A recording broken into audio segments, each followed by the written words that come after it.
T-minus 10, 9, 8, 7, 6, 5, 3, 2, 1. The Houston Texans select C.J. Stroud, Will Anderson Jr., Amen Thompson, Jabari for three and the win.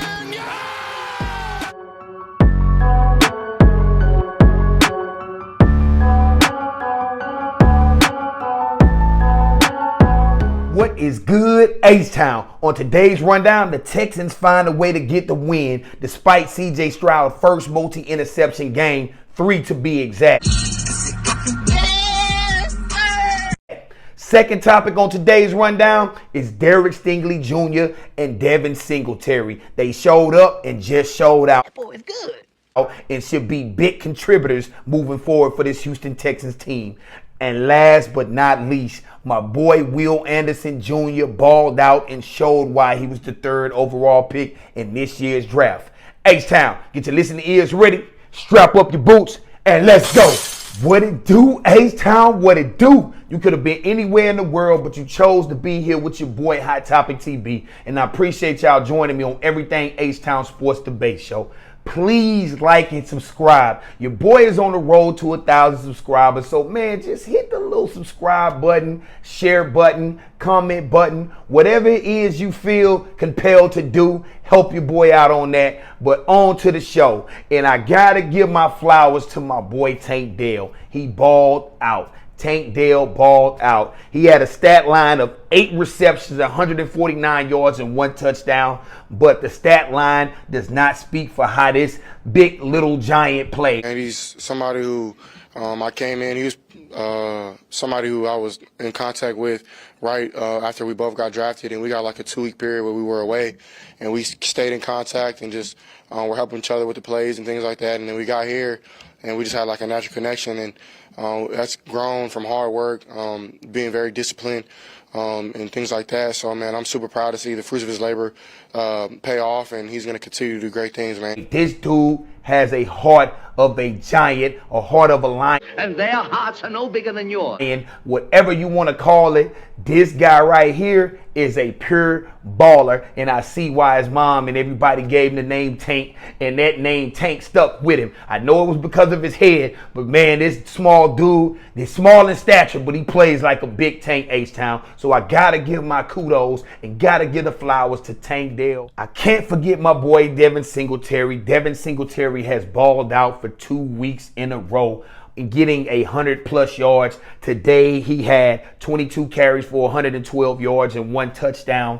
The guy looked like a beast in this offense. He's the best zone runner in this offense, on this team. He looks well. He looks for the cutbacks. He just knows where to be and how to run the football in this offense. And I got to give kudos and flowers to my boy Devin Singletary. Him and Tank Dell balled out today. They showed up and showed out with Noah Brown missing, as well as Nico Collins still did his thing quietly, but Nico Collins still balled out as well and made some clutch catches, y'all. So I'm loving what Devin Singletary done, and he has solidified himself as the starter.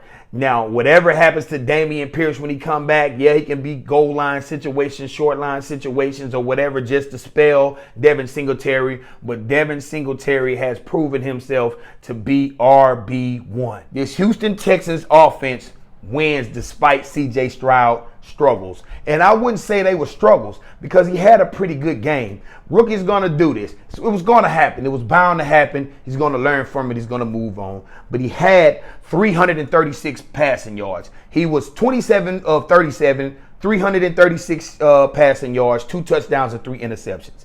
He had a pretty good game. He one was tipped up because Robert Woods didn't catch it. So that was a tip, and that's what they do.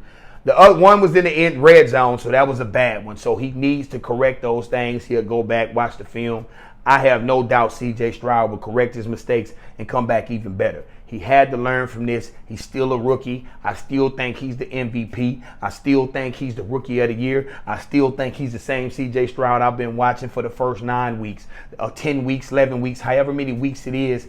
I have been watching this guy, and this guy just knows how to play football. This guy knows how to hit open receivers. This guy knows how to throw the ball all over the yard. So I'm not mad at CJ. I knew it was going to happen, but the Houston Texans are showing why they are a well-rounded team and really, I believe, is a playoff team because these guys found a way to win despite CJ Stroud's struggles or semi-struggles. They came up with some big plays in the last minute of the game. Steven Nelson knocked the ball down. This team right here is just balling, and I love it. The Houston Texans moved to 6-4 with a showdown, a division showdown, because we already beat Jacksonville in Jacksonville.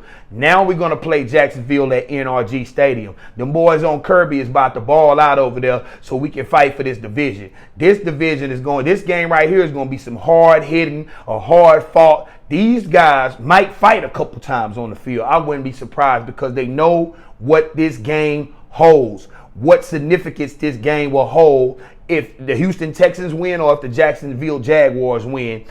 We are trying to win this division, and by doing that, we have to take down the giant in this division, which they're not truly a giant, but they're in the lead right now. We have to beat the Jacksonville Jaguars. But I'm loving what DeMeco Ryans, Nick Caserio, and this whole organization has done to transform this team entirely. I mean, offensively and defensively. I love what went down. This was nice. This was nice, H-Town, and I'm loving it. Leave your comments and your thoughts about today's game and about this team defensively and offensively, and tell me what you think, H-Town.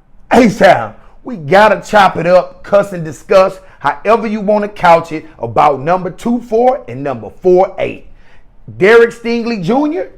and my boy Christian Harris. Those two guys balled out, showed up, and showed out. Stingley came up big time for us on the interception. It was cool to see him make a big play for us after all he's went through to work his way back, to get on the field. He goes through a lot that a lot of people don't see. But the rehab process, and for him, really grinding while no one's watching, to show that he was ready to step up and compete when his opportunity was there. He stepped up and made the play. So happy for Stingley to be making a game-changer play for us, being a factor in the game. Stingley looked like a 3rd overall draft pick, and as well as Christian Harris look a little bit better than a 3rd rounder, but those guys balled out. Stingley, he caught a pass that was thrown a little bit short by Kyler Murray, but besides that, he was stride for stride with the receiver. He was right there to get the INT, and it looked beautiful. As well as Christian Harris had some batted down balls, some hard hits. The guy was all over the field, and he's trying to make sure that he stay on the field with his play because it was beautiful. Stingley also had a hard crushing hit on the sideline. These guys came to play, and they gave everything they had and left it all on the field. I love what I'm seeing from this defense. They are just going to continue to play. It doesn't matter who's hurt, who's there, who's not, who comes from the practice squad, whatever. This team just continues with the same mentality, that same swarm mentality, offensively and defensively, and it shows. I love what those two guys did, and it's looking beautiful. Now I'm kind of seeing why Lovie Smith and Nick Caserio had that big pat hug during draft night when they drafted Christian Harris. Plus, I already see the traits of Stingley, but he just gotta stay healthy. But if Stingley is healthy, this guy is a legit number 1 corner in the NFL, and I'm loving what he did, H-Town. I know, H-Town, I know. This segment right here, I had to save it for my boy Will Anderson Jr. A lot of people was down on my boy because of his sack numbers, and I'm not going to lie, I wanted to see some sack numbers too, as well, being the 3rd overall draft pick. We traded all these picks for him, but besides that, his advanced stats have been great. The guy has been there. His pressure rate, his double team rate, all those type of things have been on point, and he's been at the top of the league. But today, Will Anderson Jr. looked dominant. And that guy was all over the field, and Kyler Murray couldn't breathe. He smelled Will Anderson Jr.'s breath on the back of his neck. Because Will Anderson was there, whether he got the sack or whether he assisted on the sack or whether he got a TFL on the running back. Will Anderson Jr. was all over that field, and that left tackle, or was it a right tackle? One of those guys was getting whooped He was getting beat like a drum. Drum roll, please, because those guys was getting whooped up by Will Anderson. He's coming along. It's getting deeper in the season, and he's learning how to get past these offensive tackles and what moves to use at what moment and what opportunity and how to come up big in those moments. So I love what Will Anderson Jr. did. I'm happy that Houston Texans added him because he's a cornerstone as well as C.J. Stroud, and we needed both of those guys because both of those guys have been culture changers. I don't care whether it's offensively or defensively, those guys both have been culture changers, and it's helping this Houston Texans culture, and it's helping head coach DeMeco Ryans, and it's helping general manager Nick Caserio, and it's helping Carol and Hannah McNair. It's helping the fans. Everybody is into it. They locked into it. They loving it, and we love what this organization doing. But my boy Will Anderson Jr. finally showed up and showed out, and like Lovie Smith used to always say, this guy showed up and showed out, and he was on point today, H-Town. H-Town, if you like the content that your boy do, you like the work that I put in, the energy that I put in, please don't forget to like and subscribe. I know I said it in the beginning of the video, but I really need you guys to like and subscribe. Come get you some hot topics, man. Come get you some real hot topics straight from the H-Town. It's your Dreadhead host, Hot Topic TB. It's been real, and peace.